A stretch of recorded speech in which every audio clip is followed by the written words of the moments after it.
আমার ভাষা প্রশাসন কি করে প্রশাসনের বিচারিতা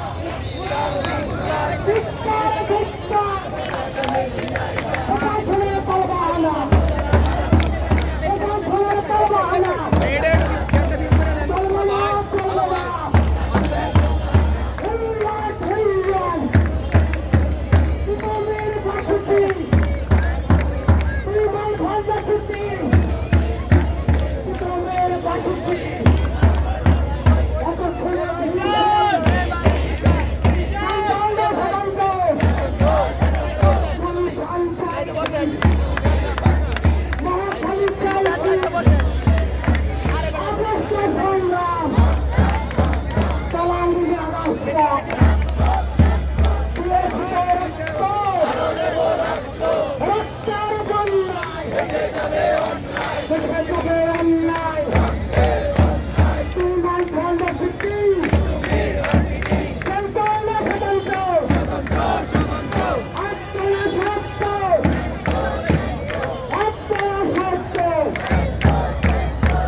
আমার ভাইরা অবসর করে হাসপাতালে সমস্যা রয়েছে কিন্তু রাষ্ট্রীয় বিধান আইনের রাস্তায় আছে।